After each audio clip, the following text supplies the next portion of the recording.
Hi guys, welcome to Richard Kabili YouTube channel. In this video, I will teach you how to add text shortcuts on Samsung Galaxy A02 keyboard. And okay guys, but before we start, kindly subscribe to my YouTube channel by pressing the subscribe button and the bell to notify you if I have new videos. Okay guys, let's start.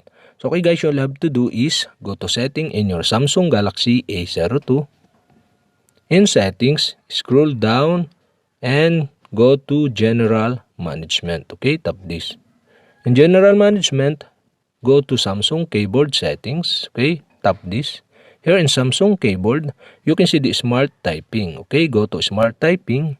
Here in Smart Typing, okay, you can see the text shortcut. So the text shortcut is disabled. And to enable this, you'll have to do is turn on the predictive text by switching on the switch button on the right side to enable the shortcuts. And okay guys, you'll have to do is tap the shortcuts and text shortcuts.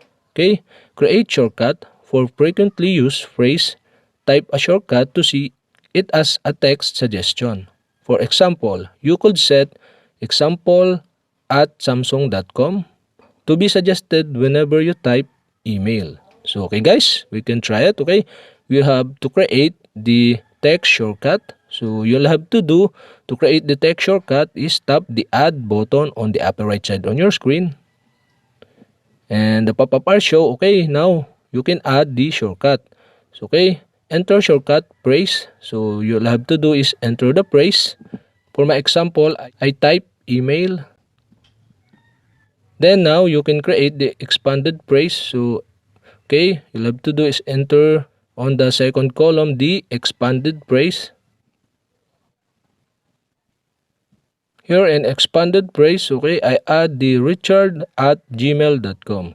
If you type the email, okay, the text shortcut are show and you can see the richard@gmail.com. So okay guys, here the example. So to add this, you'll have to do is tap the add button to add the text shortcut on your Samsung keyboard. So okay guys, so okay, we can view the sample of this text shortcut. And okay guys, I enter message. So I enter email, the text shortcut we create. So email, after you enter the message email, so you can see the text shortcut here. So you'll have to do is tap this to automatically enter on your message. And okay guys, that's it. We have successfully enabled the text shortcut on Samsung Galaxy A02 keyboard.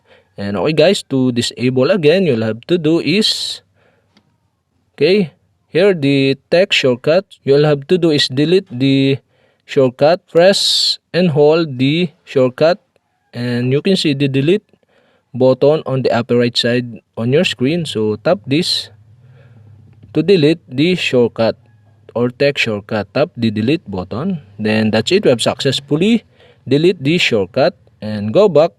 And also you can disable or turn off the predictive text to disable the text shortcut. And okay guys, that's it. We have successfully add text shortcut and disable again this on Samsung Galaxy A02 keyboard. And okay guys, if you have a question, kindly comment below. And don't forget to hit the subscribe button and the bell to notify you if I have new videos. Okay guys, thank you for watching.